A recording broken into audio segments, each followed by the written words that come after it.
Hey, what do you see on your screen?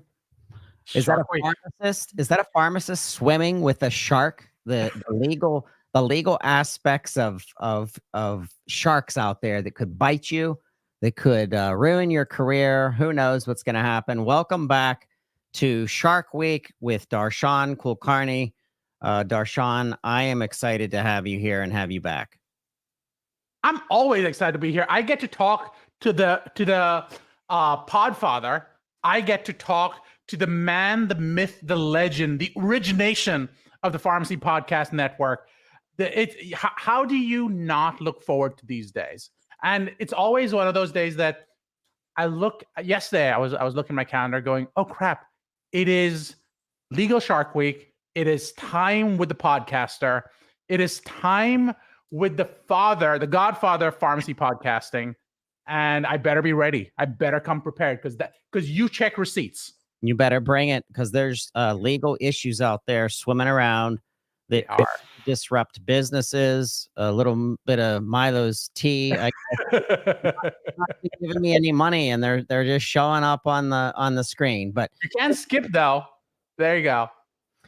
this is serious. Like, we know that there are things happening in the pharmacy profession. We're recording this. Today is September 25th. It is World Pharmacist Day. Happy World Pharmacist Day to all of the pharmacists out there. Happy Pharmacist Day to you, Darshan. You are Thank you.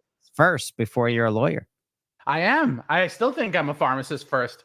Not just was, I still am, and I'm excited to be here. And what better day than to talk about some of the improvements that are either coming or have come to pharmacists' lives. And I'm really excited about what this means for pharmacists. I'm curious, have you felt a change in tone? Are people more optimistic, or do you think people are still seeing problems? It depends who you're talking to. If you're talking to the pharmacist that's working in the national chain environment, they're still not making it. They're still tied up in a lot of the burnout of what they're experiencing. Definitely, it's not as bad as it was during the pandemic rush. So there's still some dishope or unhope or negativity possibly from those people, which is very much understandable. But the place where I see hope and where I see positivity is the community pharmacies, the independently owned community pharmacies who have enough depth and have enough stability to start moving into some new services and start expanding those services so it's more cash based. And we know that there are legal issues in some of those things, especially around advertising, opening up a new business and having that business complement the primary business. Shout out to Debbie Marcello, who helps build us new revenue streams through Happier at Home and building new franchise businesses with community pharmacy. And that creates legal issues. And we're going to have you back on a live Shark Week with Debbie. We're going to talk about building new businesses with pharmacies and staying within the law and doing so. But the hottest item right now, the first one that we're going to kick off and we're going to get to, is the fact that we are in a PBM reform, bloody waters of so many things that are happening in the shift of where PBMs are changing, and they're going to have to change. The three biggest are under a tremendous amount of scrutiny, and the microscope is there. So this is how we're kicking off this week. This week's Legal Shark Week is independent pharmacies face existential threat from PBM survey, and it's kind of good news, but it's also nervous news. Yeah, I think this is one of those things, Todd, you and I have talked about, and I know you've actually carried the banner for it for years at this point. We can say decades at this point, because the issue ends up being that PBMs determine how much pharmacies get paid. I've had to represent some of my clients when it came to this type of scenario where PBMs unilaterally decide whether they're going to pay you, how much they're going to pay you. Yes, theoretically, it's part of a contract negotiation, but the fact is you don't really have any power to say no. So it's really more a contract of adhesion, which basically means You don't get to say no. Either you're in or you're out. There's no negotiating. There's no finesse. There's no fine tuning. And then when they throw you out, that's when you go, I can't afford it. I mean, Todd, I think you had a post recently, or someone did, where they were talking about, I think Josh may have, but they were talking about the average, pharmacists are routinely paying for drugs out of their pockets. They may actually be losing money on some of their drugs. Mhm. And what profession allows you to do that? What profession says you need to lose money just so you can gain it in other places? If it was done in the context of like certain types of reimbursement, that would be considered to be a violation of the False Claims Act, because it's illegal bundling, it's anti-competitive. But in this world, you just go, you just gonna have to deal with it. And that's why you're seeing exactly what you're seeing, which is pharmacies going, I can't afford this. I have to shut down. Or the other thing they're saying is, I have to cut back costs. And where do we see that cut back in costs? We see that cut back in costs with employee salaries, with working conditions, and that's causing a pushback as well. And you and I talked a little bit about that, if you want to throw it on the screen, where pharmacists are saying we may need to unionize, and we're starting to see the first elements of pharmacists unionizing. We've seen versions of that, for example, in hospitals, but I think this is the first time a CVS, for example, is coming up. And you know what? The fact that the P and the P's out does not help. If you scroll up there for a second. Yeah, Pharmacy. Exactly. There's a film coming out called Pharmacy. It's going to be a Netflix, and it's an internal film, meaning it's being created by people inside the pharmacy industry.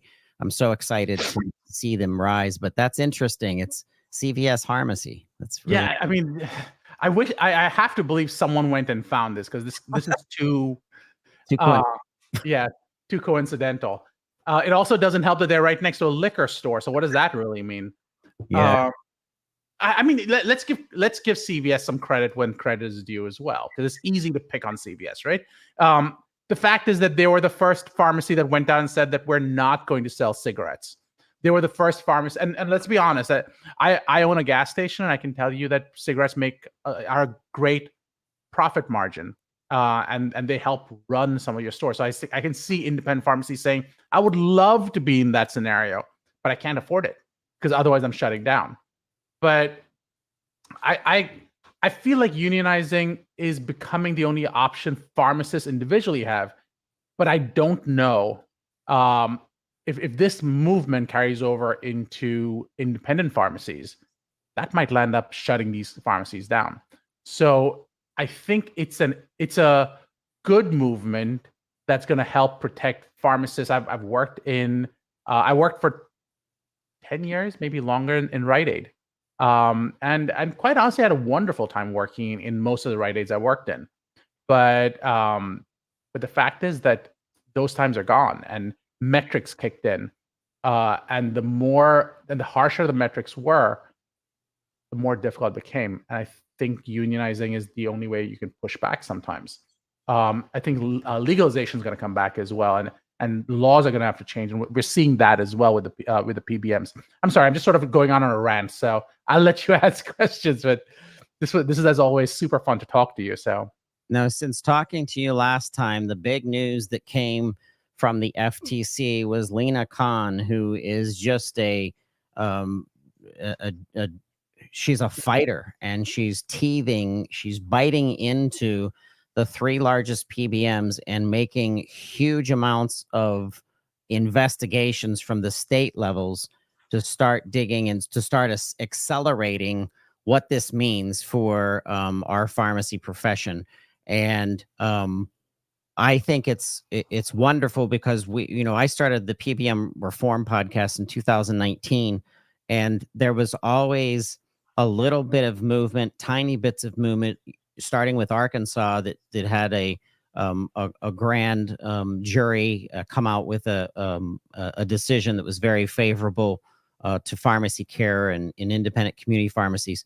But the FTC taking this much attention and this much aggression towards the three biggest PBMs. And this returns me to the days of divestiture in the telecommunications world. You and I are old enough to remember this. There's going to be some listeners that aren't going to remember this, but in 1984, the FTC broke up the largest communications company in the nation, AT&T, and made it go into 7 separate bells, the baby bells they called it. And the reason why that was so important is we would not have the internet of today if that wouldn't have happened. And back then, I mean, I remember working in telecom up until 2004. There was no internet back when I was tailing out of that 99, 2000, 2001. And what I'm realizing is this is a time in history that we're going to look back on, and we're going to say what Lena has done and what the FTC has done is so important to public health. It's to even the playing field. And guess what I predict? And maybe we can reference in the future. Exactly. I predict that the dispensing fee will go away and or will become such a non-important part of the processing of prescriptions and processing of claims that it's going to be provider status through CMS approval from a national level, that we're going to start paying pharmacists for their services. Because here's the reason. Dr. Joey Mattingly made this point, and he was in front of Congress in his state, I think it was Kentucky, and he said in front of this testimony, he said, if I'm a pharmacist and I dispense a prescription, there is a fee called a dispensing fee that is associated with that transaction. If I'm a pharmacist and I look at the prescription and I think, hey, this is not safe, and I don't dispense it, guess what? I don't get paid. That is nonsense. You have got to be paying pharmacists not for dispensing, not for the transaction. You have to pay pharmacists for the knowledge in their heads, 6 years, 8 years, 12 years of knowledge in their head about specific disease states, about interactions, about allergies, about things to keep these people safe and keep them on medications and or not on medications in that case. And that's a legal issue, I think. Todd, in like the 3 minutes you spoke, I've taken down 9 notes of things to respond back with. First off, can you throw up the last link I just sent you? Sure. Because I think it directly speaks to the conversation you're having, which is I think we've got to get through today to get to tomorrow. And I think today they're saying that Arkansas came out and said that PBMs will have to pay Arkansas drugstores dispensing fees under the new rule. So the point becomes, and this is as of September 19th, so less than a week ago, because these underpayments, as you're pointing out, hurt rural independent pharmacies. So I think what you're saying is, you hinted at this, and I think it's really important, this idea of moving away from a transaction-based pharmacy to what is available already for doctors, which is value-based care. And this idea that you need to use the pharmacy less. How do you compensate me as a pharmacist if I can help you reduce healthcare costs? And no one's having those conversations the same way. They're saying, doctors, you should have that conversation. But why is there no one saying, let me work with the doctors, let me work with the patients, let me do the monitoring, and I will reduce healthcare costs. And if I reduce healthcare costs, give me a percentage of the money I save for you. I worked with a startup that did that. It got sold out. It was a very, very successful startup. I'll tell you more about it offline. But it involved some of the biggest investors in the world. And I was general counsel, chief compliance officer for them. It was amazing, a great opportunity. But this movement towards value-based care is something pharmacists really need to be thinking about. And quite honestly, legislators, it's good for everyone. Who is it not good for? It's not good for PBMs because I get to reduce the cost of drugs. But who is it good for in the end? It's good for healthcare insurers because healthcare insurers get to go, I get to reduce the amount it costs me to dispense care. It's good for patients. It's good for prescribers. It's good for dispensers. It's good for who else is left? Who else that matters is left? Drug companies. Drug companies, I think, would be happy. Like, to me, a really good example of this. This is where I go very penny wise, pound foolish. And what I mean by that is, think about Ozempic. Think about Mounjaro. These drugs are proven to help people lose weight. Mm-hmm. And that weight loss is going to have beneficial effects. It's going to be helpful in terms of controlling diabetes, but it may also help with things like NASH, like liver issues. It may help with there's indication that helps with things like cardiovascular disease. If that is true, with one simple intervention like that, a pharmacist can coordinate care with the prescriber. Go, is this right for the patient?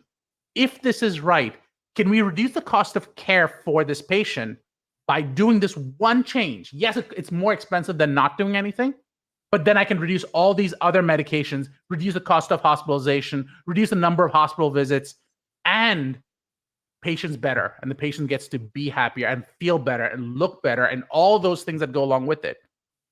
And that's a simple, easy intervention. But we can't even have that conversation because all the pharmacist gets paid for is, did you dispense the medication, and what is the right amount you should be paid for that? True. So I think your point's well made. I think, and Joey's point's well made, to say that we need to move away from this transaction-based model, which is what physicians are doing. Physicians were paid by the number of times a patient went and saw them. Well, it's time to move away from that. Because if I can help you not come here, that's better for you, me, everyone else. The burden on the system reduces. And they'll have to come up with fees, and they'll have to decide this. And obviously, PBMs will survive, and they'll move into a new way of course, of finding compensation. But there needs to be a flat transaction that isn't necessarily a dispensing fee. It should be called something else, for an antibiotic or something.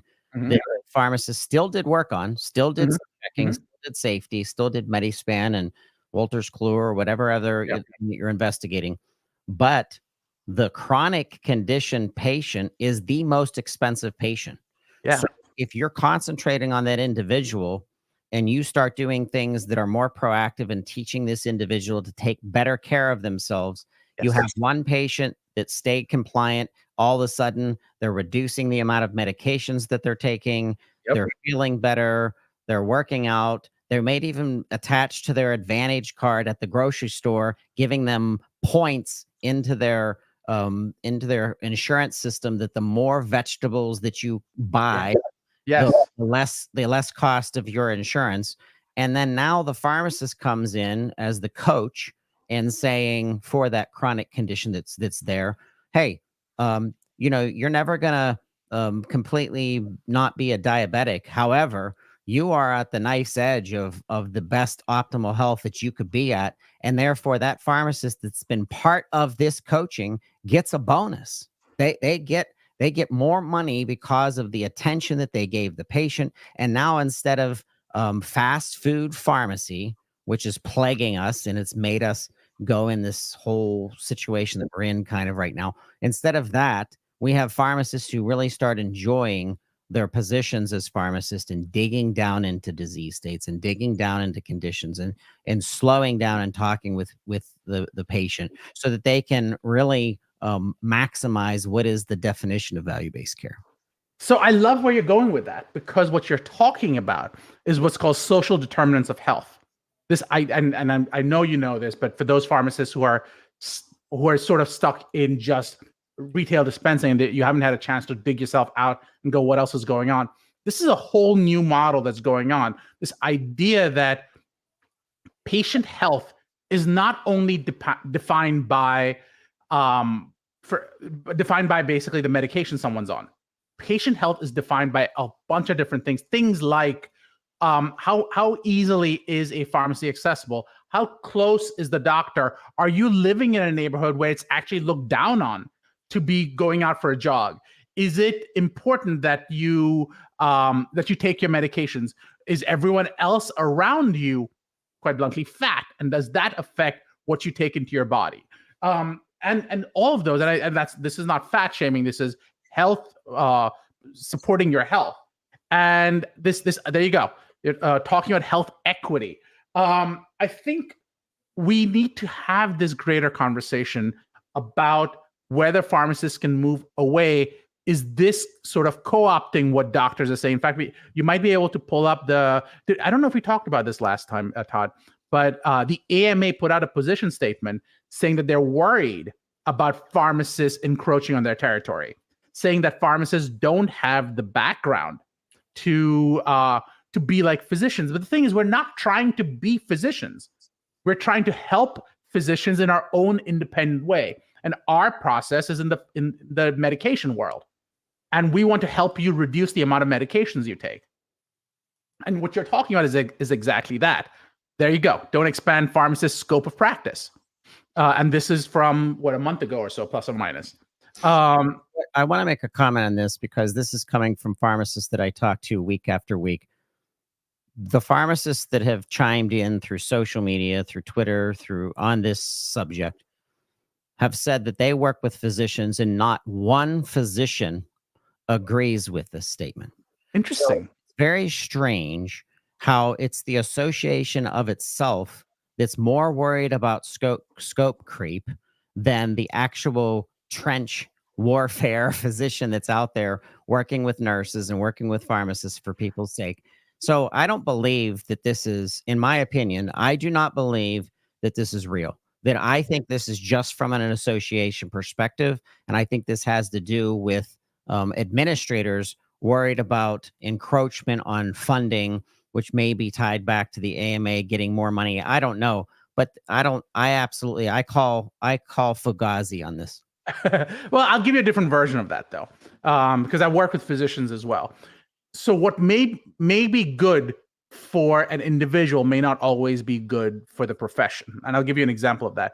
What happens if you tell an independent pharmacy owner that you can have 50 technicians and one pharmacist?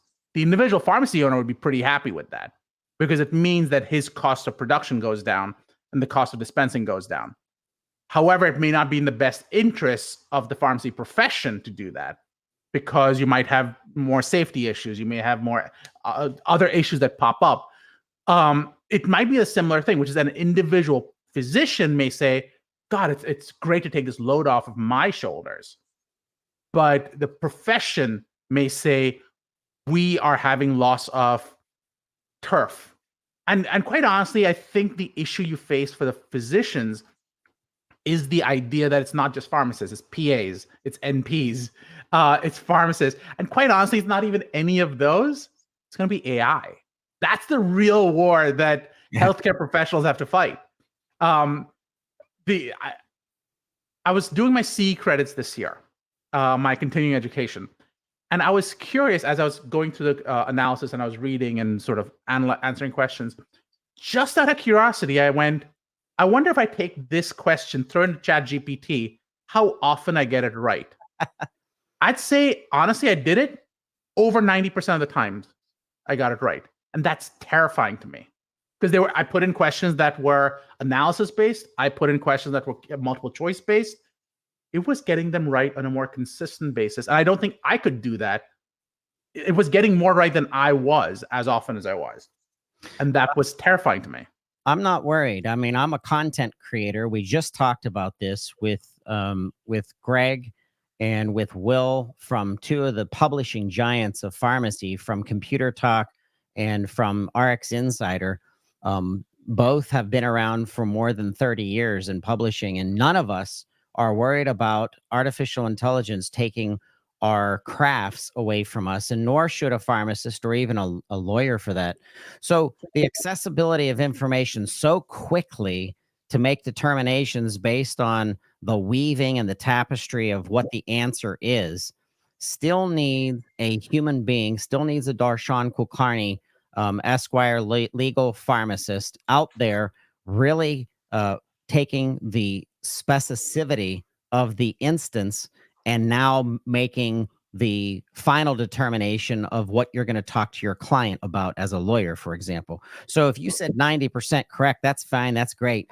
But imagine how specific it gets with federal, with state, with local law specifically, and able to take that massive information that you asked, artificial intelligence to query and define. And that's terrific. I love that. There's actually a new database coming out. I can't remember the name of it, that is very medical driven, that accesses a whole Yep. bunch of information from journals to Yep. give people more information, which is just wonderful.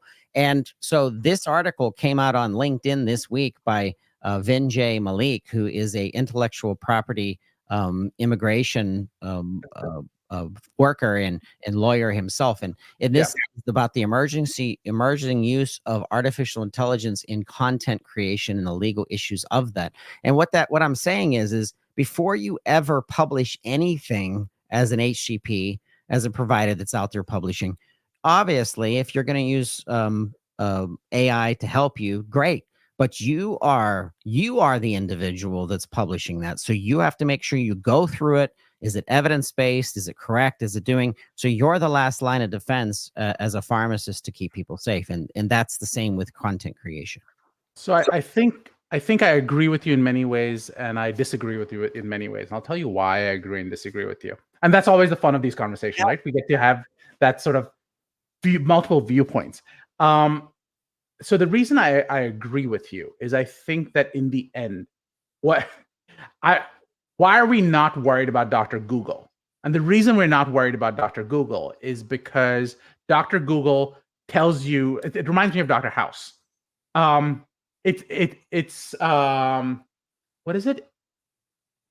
I forget the disease, but it's not cancer until it's cancer. And because every time you do a search in WebMD, cancer is one of the options, and you're just always worried about cancer. So you have to be well versed to understand which information you can actually ignore, and that's where education, information, experience comes in, and that's where a pharmacist comes in. But speaking as a lawyer, I think one of the things you have to worry about is I'm on Reddit all the time. I'm a ridiculously big reader, and I was reading this thing on one of the ChatGPT groups, the subreddit, and it said, "I just got through a traffic ticket without using a lawyer," and basically they responded the whole way using ChatGPT. And what I thought was interesting was not, "Oh my God, my job's in trouble." I don't do traffic law. Mm-hmm. But the fact is that people are saying a lot of the lower level functions are probably going to get taken away. Is Darshan worried about his job? Not yet. But what about the next Darshan coming up? The next pharmacist coming up who's going, "I need to go through 15 years of learning things before I can add value the way an AI simply cannot, because it simply doesn't have the experience." I think AI shortchanges that process. I think that becomes one issue. I think AI has limitations. So I am not just sort of a rah-rah AI, rah-rah MDs. Like we pharmacists bring a lot to the table. And can you pull up my slide set for a second? Yep. I'm actually doing this presentation for marketing, for marketing group, like 2 weeks from now.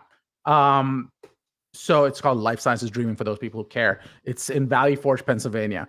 But when I look at AI, these are the issues I start thinking about. There are technology-specific issues, and I'll show you what that looks like. There are ownership-specific.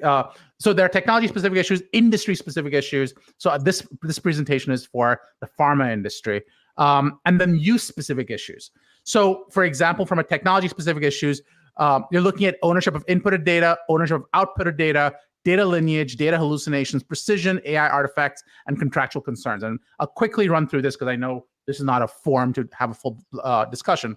But here's a comment. Former Amazon exec alleges she was told to ignore the law while developing an AI model because everyone else is doing it. The fact is that how are these AI models developed? These models were developed by scraping data over someone else's copyright-owned documentation or videos. But here's what you get. You get Times suing OpenAI. You get ChatGPT being sued by New York Times. You get digital media suing OpenAI for copyright infringement. You get as a result of this, all of these images were created by Midjourney. They were not; these are not real images, and that's terrifying. AI music isn't going anywhere. They're actually making music. Getty sued Stable Diffusion for scraping its content. How do you know it's Getty? Because they still have the Getty logo in there. That's how you know they're stealing their content. But that's concerning. So you see Vinay's sort of presentation on it, and you realize the limitations of AI as it exists. We're just talking about the input right now. This is the original. This is what Midjourney created. Those are pretty freaking good. And I think that's what everyone's worried about. Why do Tyler Perry came out, and Tyler Perry said that someone needs to come in and protect us as the movie studio, because why would anyone invest in us if ChatGPT or Midjourney can do this so well without us? Google is sued by US artists over AI generator.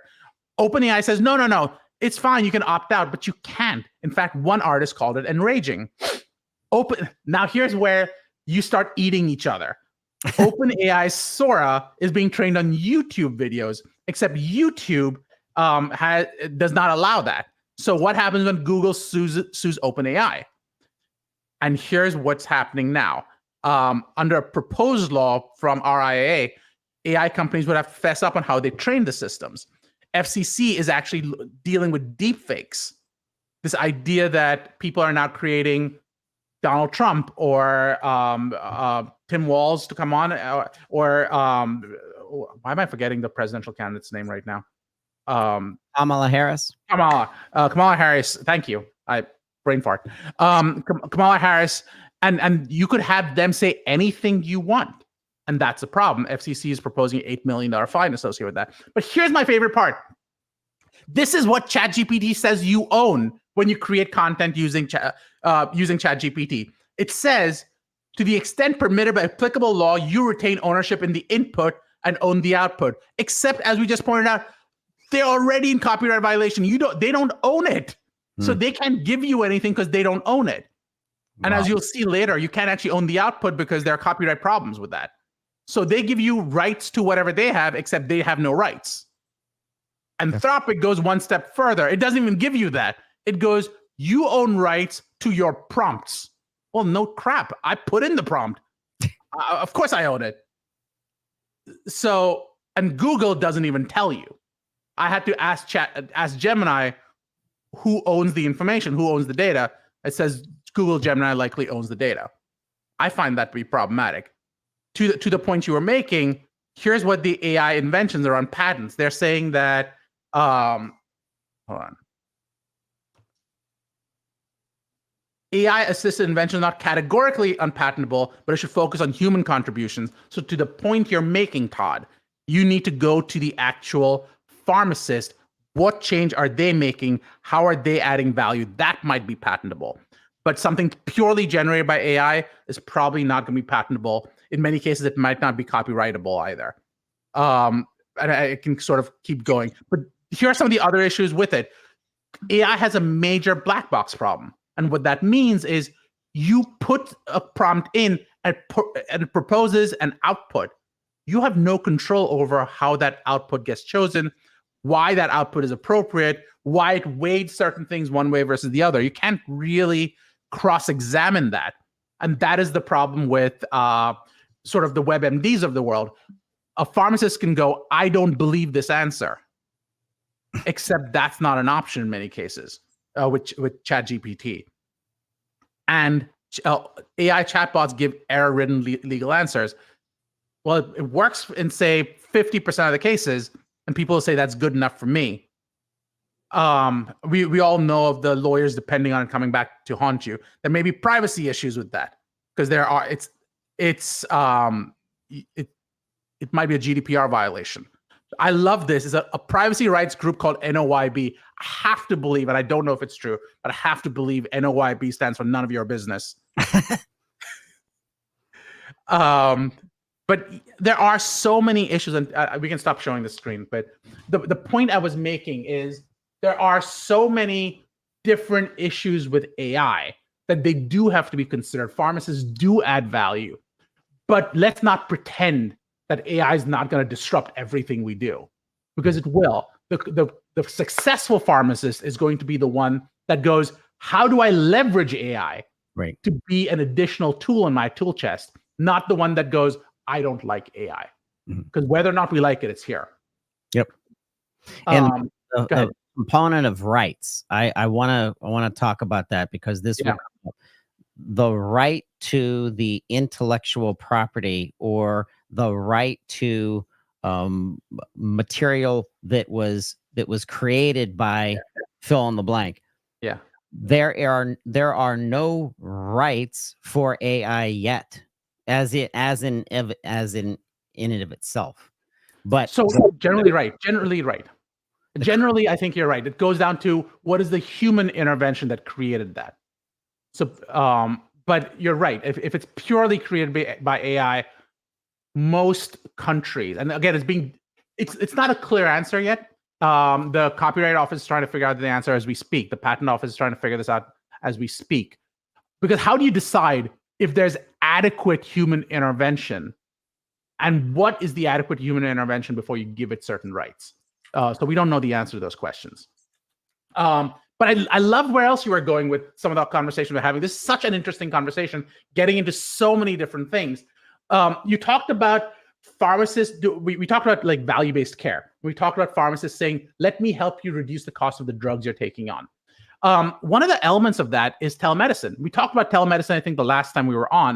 Yep. But one of the big questions is, can pharmacists, we always talk about doctors, PAs, NPs going on and helping patients. Why is there no conversation about your neighborhood pharmacist sitting down, having a consult with you about your medication, answering the questions you have, saying, you know what, let me handle this for you. Let me call the doctor. Let me take care of this issue for you. And that conversation being done in the context of that social determinants of health to move towards that value-based care helps everyone. Most laws don't even contemplate that, though there are some sort of variants to that. For example, should your iWatch that collects data be able to be sent to your pharmacist to go, hey, you didn't get your 10,000 steps today.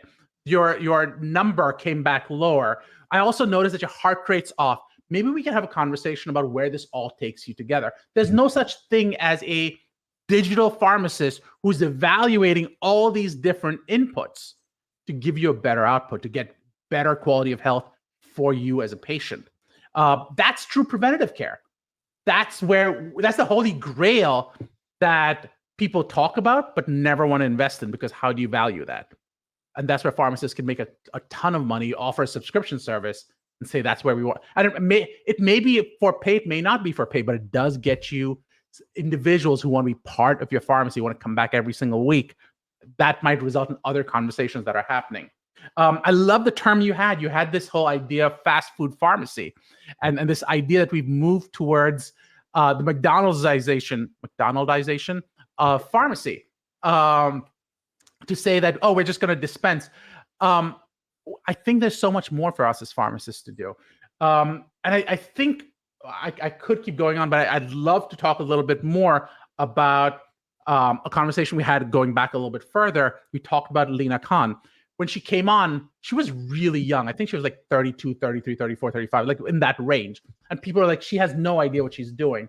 And some argue that she still doesn't. In fact, from what I gather, a lot of people are coming on and saying that we will consider paying for Kamala, or we'll consider paying for Donald Trump to be president, and basically paying towards their campaigns. But in exchange, you've got to take Lina Khan out and not have her be the head as she has been. I would argue that she's been very, very successful. But one of the things that is affecting is the healthcare investment landscape has completely changed. She has specifically come out and said, we're targeting private equity investors in this space who are not working in a comprehensive manner. I work with private equity investors, and they're saying things like, people are holding back their money right now because they want to invest in healthcare, but they don't know whether Kamala is going to change if she's going to be the next sort of the next FTC president or FTC commissioner for the next term. Because if she is, we need to change how we work. But I think that's having a major impact. The DOJ, I don't know if I mentioned this the last time I was on, but the DOJ came on and they were saying that they pulled out, the criminal division of the DOJ came out and said, in the context of merger and acquisition, you need to have compliance be a huge component. And if they're not, you get what's called successor liability, the idea that the new owner is responsible for the sins of the past owner. And that happens within 6 months. So the new owner and the past owner need to clean up their act. And these are some of the things you should be thinking about. People may not be thinking about. But I can keep going. I'll stop. But this article came out just yesterday, where the FTC is suing AI companies over deceptive claims, and it plays into exactly what you're talking about. I think what Lena is doing, I hope any of the presidents that come into office understand the momentum that Lena's leadership has generated. And I pray that they leave that in place, because we have to have, there's an element to disruption that it has to be intense up front. And then you have to make true sense of it as you move forward. It can't always be disruptive. Too much disruption all the time is not good.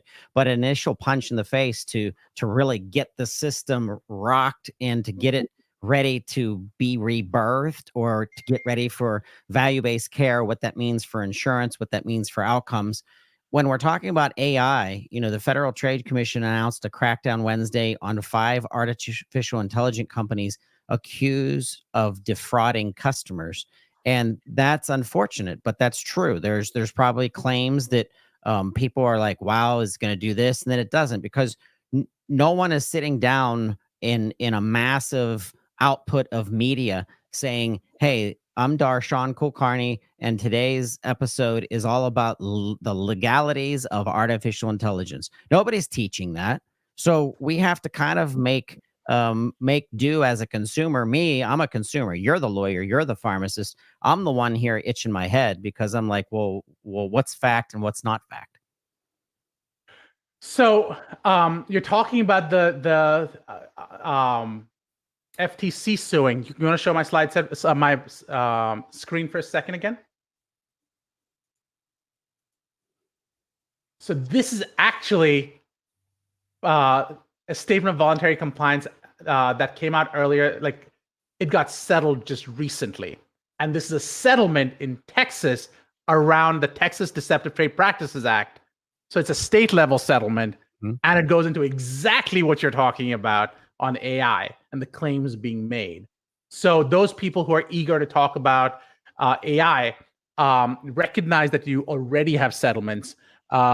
Here is they operate an AI company that develops, markets products for use in healthcare, in inpatient healthcare facilities like hospitals. And they were summarizing data, healthcare drafts, clinical notes for doctors and nurses. That's what they claimed, except that's not what it did, because they are overestimating what the technology did. And to your point, you have to be aware of it. You're looking at, as they called it, a critical hallucination rate and severe hallucination rates. And they violated a bunch of laws, and they responded. They denied that there was any wrongdoing, but those disclosures need to be now made. So if you are in the AI space, you probably want to start complying with all of these rules as well. So FTC, great, follow the rules that they have, but also follow state law to the extent it's applicable to you. And I think that's going to be true whether you work as a pharmacist, whether you work as a technology provider, or anything else.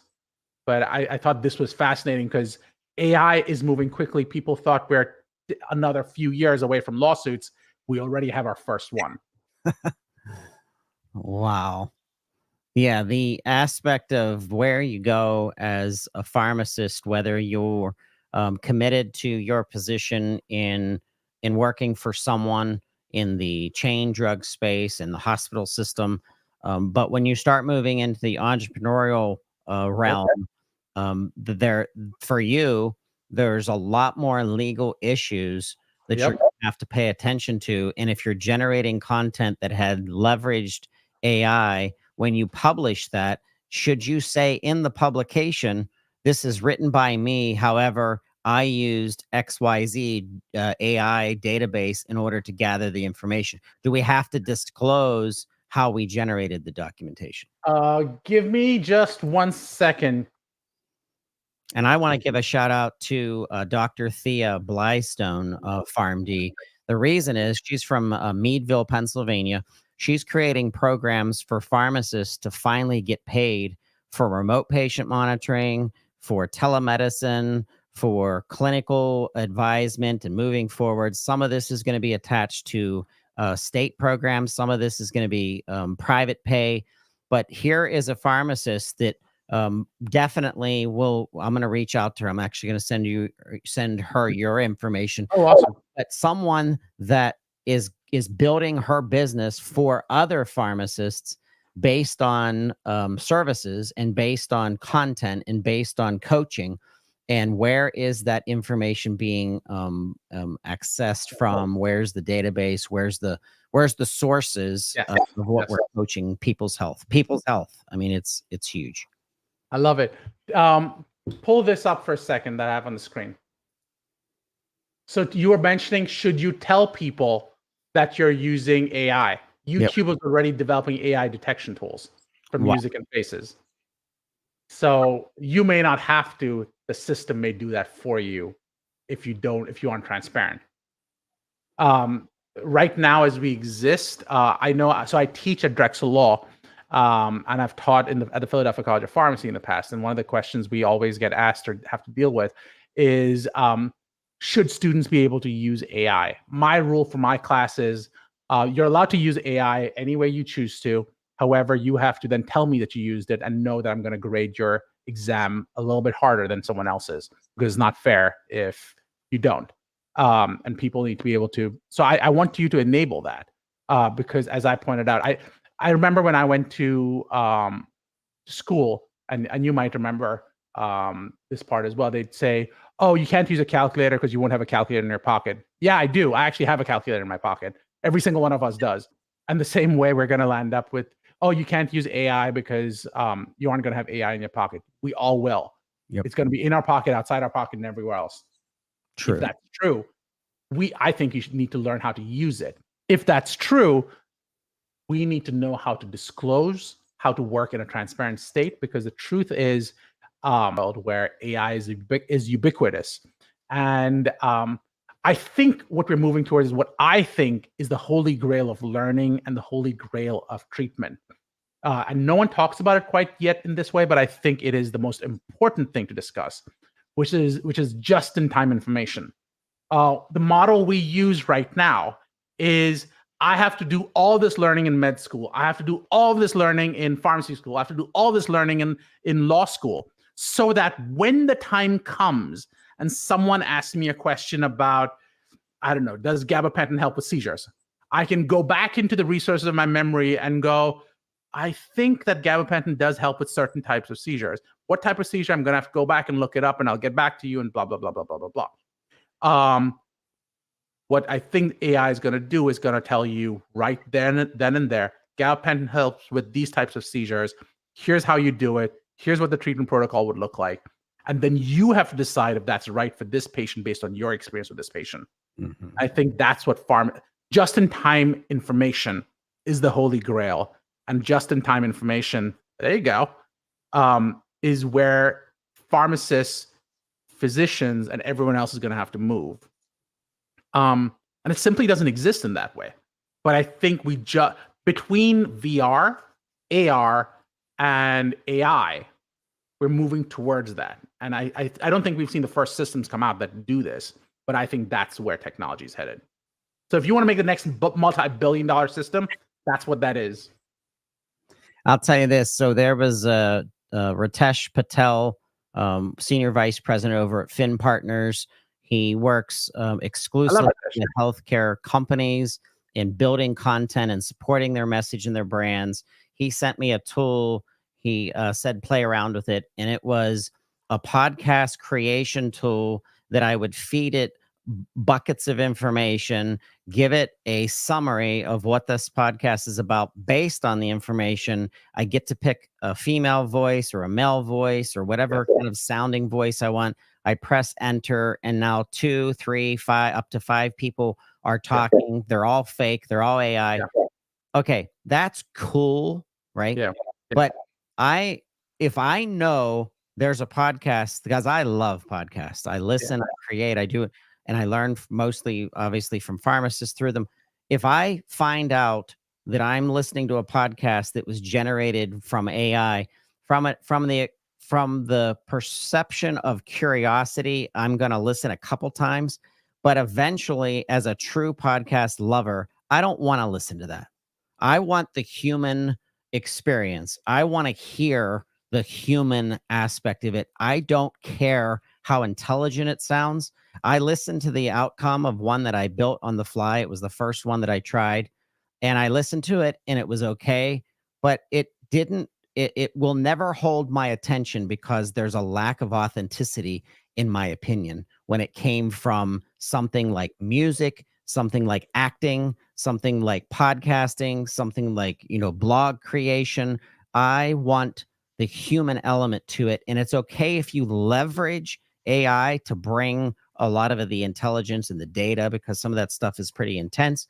But the delivery, the outcome, the final outcome, it better be human. It better be, and we haven't seen the first fully production movie made from AI where the actors are all AI and maybe it'll be cartoon, maybe it won't be, who knows. But when that's coming, once again, I'm going to watch it just to be curious to see what this first one is. But if they start pumping these things out, I'm not interested in watching that. I like that human element. And I think I think there's people like me. And then I think there's people on the other side that say, oh no, I'd listen to a podcast that was AI generated. So it's funny you say that, because I think about, you and I are humans. That's what we both think. But we're also professional content creators. Yeah. You more than I am. I probably generate individually more podcasts than anyone else I know, just because I truly enjoy the medium. I truly enjoy the conversations. I don't get to have a conversation like this with someone else. And I appreciate being able to talk to the podfather, if you will. But the fact is that we were, there we go.